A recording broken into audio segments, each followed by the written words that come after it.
तो hello everyone. आज हम स्टार्ट करने वाले हैं इंग्लिश का द मर्चेंट ऑफ वेनिस। इसके इम्पोर्टेंट कैरेक्टर्स को देखेंगे, इसकी स्टोरी को देखेंगे कम से कम शब्दों में। इसके पेपर, प्रीवियस ईयर पेपर को देखेंगे और कौन से लेटर इम्पोर्टेंट है उसको देखेंगे। सभी जो इम्पोर्टेंट चीज़ें हैं मैं इस वीडियो में कवर करने की कोशिश करूँगा। तो पहले इम्पोर्टेंट कैरेक्टर देख लेते हैं। Antonio, Bassanio, Shylock, Portia. ये इनकी 3-4 जो करैक्टर हैं ये काफ़ी इम्पोर्टेंट हो जाते हैं इस पूरे प्ले में। तो आपको इसके बारे में ज़्यादा ध्यान रखना है, इन करैक्टर्स के बारे में। एंटोनियो जो है वो एक मर्चेंट है, व्यापारी है वेनिस शहर का। उसके पास बहुत सारी शिप्स हैं, नंबर ऑफ शिप्स हैं और वो व्यापार करता है इन शिप्स के थ्रू। फिर बेसेनियो कौन है? बेसेनियो एक यंग जवान लड़का है। वो किसके साथ की शादी करना चाहता है? वो पोर्शिया के साथ शादी करना चाहता है। और बेसेनियो का जो दोस्त है वो एंटोनियो है। फिर शाइलोक आ जाता है। शाइलोक कौन है? शाइलोक एक बुरा करैक्टर है इस प्ले में। वो ब्याजखोरी करता है, लोगों से ब्याज लेता है और अपना वो एक टिपिकल ज्यू है। ज्यू एक धर्म होता है, वो एक ज्यू करैक्टर है, ज्यू धर्म का अनुयायी है। ही is a powerful character in the play. जो शाइलोक है वो काफ़ी पावरफुल करैक्टर दिखाया गया है इस प्ले में। He is a money lender, वो ब्याज पे पैसे लोगों को देता है। Jessica, Jessica is the only daughter of Shylock. Shylock की एक बेटी है, उसका नाम जेसिका है। ठीक है। फिर है Portia. Portia is the heroine of the play. इस प्ले की हीरोइन कौन है? पोर्शिया। ठीक है। ये काफ़ी अमीर लड़की है और इसकी अमीरी पे घमंड नहीं है। ठीक है। फिर नेक्स्ट कैरेक्टर है नेरेसा। ये पोर्शिया की सहेली है और ये काफ़ी चालाक है और हम पूरे प्ले में देखते हैं कि नेरेसा का इसने जो चतुराई वगैरह दिखाई है वो काफ़ी हेल्प करती है लाइफ में। तो नेरेसा हो गया। फिर Lorenzo, A friend of Antonio और बेसेनियो। बेसेनियो और एंटोनियो का दोस्त है लोरेंजो। ये किसके प्यार में आ जाता है? ये शाइलो की डॉटर जेसिका के प्यार में आ जाता है और इसको भगा कर ले जाता है। ठीक है। ये थे हमारे कैरेक्टर। अब इनके बारे में स्टोरी देखते हैं। स्टोरी कुछ इस तरीके से स्टार्ट होती है कि एंटोनियो और बेसेनियो दोस्त होते हैं और जो बेसेनियो होता है उसको शादी करनी होती है किसकी? एक राजकुमारी पोर्शिया से। तो उसके पास पैसे नहीं होते कि वहाँ पर जाकर वो कास्केड सीन में पार्टिसिपेट कर सके। तो जो बेसेनियो है वो एंटोनियो के पास जाता है हेल्प के लिए। जो एंटोनियो है वो बहुत ज़्यादा हेल्पफुल पर्सन है, वो सभी की हेल्प करता है। और जब भी शाइलोक किसी व्यक्ति पर नाजायज़ ब्याज लगाता है तो एंटोनियो उसको अपनी तरफ से पैसे देकर उसकी हेल्प कर देता है। ये बात शाइलोक को अच्छी नहीं लगती। शाइलोक के रास्ते में सबसे बड़ा कांटा एंटोनियो है क्योंकि वो उसके बिजनेस के लिए काफ़ी बुरा साबित होता है। एंटोनियो और बेसेनियो दोस्त हैं। बेसेनियो एंटोनियो के पास जाता है पैसे के लिए, पैसे होते नहीं एंटोनियो के पास। उसके पास एक तरीका होता है, वो सोचता है कि क्यों ना हम शाइलोक के पास जाएँ। शाइलोक हमें पैसे दे देगा और मेरी शिप्स जो हैं वो बाहर जा चुकी हैं, तो जब वो शिप्स आएँगी तो हम उसका पैसा उसको देकर झुका देंगे। तो शाइलोक के पास एंटोनियो और बेसेनियो ये सोचकर जाते हैं, पर बेसेनियो को पक्का विश्वास होता है कि शाइलोक बहुत बुरा इंसान है, वो कुछ भी कर सकता है। तो फिर भी थोड़ी आनाकानी होती है। फिर एंटोनियो और बेसेनियो फिर जाते हैं शाइलोक के पास। शाइलोक पहले तो रूड बिहेव करता है क्योंकि आपको पता है कि एंटोनियो उसके लाइफ में बिजनेस में बहुत बड़ा थ्रेड है, तो वो थोड़ा रूड बिहेव करता है। पर उसे अपने मन में वो सोचता है कि इससे बढ़िया चांस मुझे और कहीं नहीं मिलेगा जब मुझे अपने दुश्मन को ख़त्म करना हो।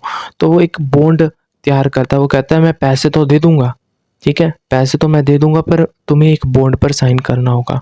और वो बॉन्ड ये होता है कि वो उसके शरीर में से, पूरे शरीर में से कहीं पर से भी 1 पाउंड फ्लैश होता है मांस का टुकड़ा, 1 पाउंड मांस का टुकड़ा वो कहीं से भी ले सकता है।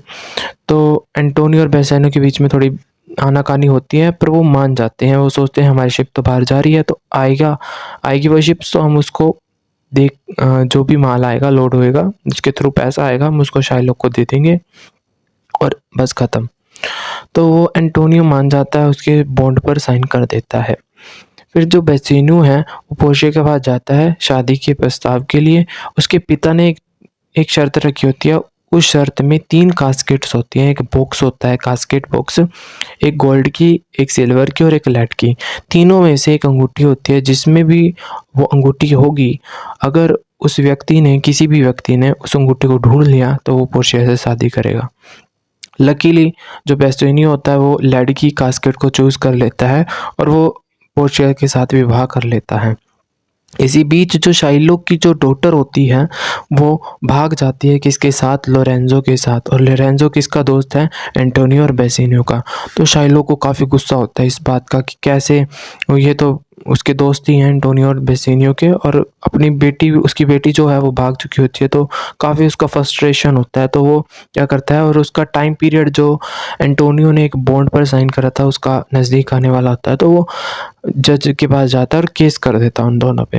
एंटोनियो और बेसिन्यू को जब पता चलता है कि वो ऐसे-ऐसे करके केस हुआ है, तो फिर वो वहाँ पर जाते हैं कि जो जज है वो सुनवाई करता है। जो बॉन्ड है उसके ऊपर जो साइन कैसे हुआ, क्या बॉन्ड में लिख रखा था, वो सब बातें देखता है। जो जज है वो शाइलोक के प्रति हृदय का भाव जगाने की कोशिश करता है अपने शब्दों से। उसको कहता है कि कुछ दया दिखाओ। उसके मतलब जो जज है वो शाइलोक के हृदय में दया का भाव जगाने की कोशिश करता है, पर शाइलोक नहीं मानता। उसे तो इतना अच्छा मौका नहीं मिलने वाला जहाँ उसका दुश्मन जो एंटोनियो है उसे इतने आसानी से ख़त्म करने का मौका मिल रहा है, तो वो क्यों मानेगा इस चीज़ को, वो नहीं मानता। फिर बीच में एंट्री होती है हमारे एक लॉयर की। वो लॉयर काफ़ी अलग सा होता है। वो एंटोनियो और बेसिन्यू की तरफ से आता है और उसको पहले तो वो भी जो लॉयर होता है वो भी इन शाइलोक के हृदय में दया का भाव जगाता है, उसको थोड़ी मोरालिटी का भाव के बारे में बताता है, पर शाइलोक नहीं मानता। फिर जो लॉयर है वो ऐसे कहता है, ठीक है, तुमने इस बॉन्ड में सिर्फ़ और सिर्फ़ ए पीस ऑफ फ्लैश की बात की है, पाउंड ऑफ फ्लैश की बात की है, आपने कहीं पर भी ब्लड की बात नहीं की। इसलिए अगर तुमने कहीं से भी इस शरीर में से कहीं से भी अगर ब्लड निकाला, फ्लैश के साथ, मांस के टुकड़े के साथ अगर खून निकाला, तो तुम्हारे ऊपर डबल केस हो जाएगा। पर अब वो क्या हो गया, शाइलोक जो है वो फँस चुका। अब मान लीजिए कि हम पूरे शरीर में से कहीं से भी मांस के टुकड़े को काटेंगे तो खून तो निकलेगा, सिंपल सी बात है। तो वो शाइलोक अपनी ही बात में फँस जाता है। उसे पहले तो डबल पैसे का भी ऑफ़र दिया गया था कि भाई इसके जितने भी पैसे एंटोनियो तुमसे लिए हैं उसका डबल ले लो, पर शाइलोक नहीं मानता। पर अब वो अपनी ही कंडीशन में फँस चुका है, अब उसे कुछ भी नहीं मिलता।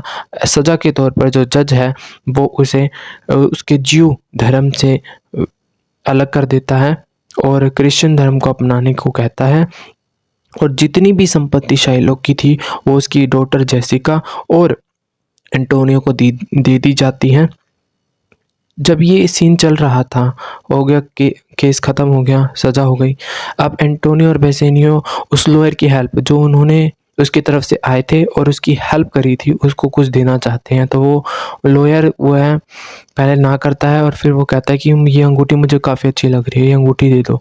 तो फिर वो थोड़े बेसिन्यू को पता होता है कि वो पोर्शिया ने उसे मना करा इस अंगूठी को देने के लिए किसी भी हालत में, पर वो उसने उसके दोस्त की हेल्प की होती है, तो वो थोड़ा हिचकिचाने के बाद वो उस अंगूठी को दे देता है। फिर ये सीन ख़त्म हो जाने के बाद अगला सीन आता है कि वो घर जाता है बेसिन्यू, और घर जाने के बाद उसकी जो वाइफ़ है पोर्शिया उसके हाथ की रिंग को देखती है, उस पे चिल्लाती है, रूड बिहेव करती है। वो उसको सवाल के जवाब में फँसाती है। पर एक्सीडेंटली कुछ समय बाद ये सभी जो डर का माहौल था वो खुशी में बदल जाता है। पोर्शिया कहती है कि जो लॉयर थी वो मैं ही थी और मैंने ही तुम्हारे केस को लड़ा था।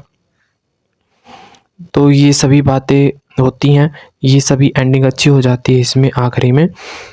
तो ये जो थी हमारे प्ले की स्टोरी थी। इसके जो इम्पोर्टेंट क्वेश्चन है वो मैं आपको इसी वीडियो में बता रहा हूँ।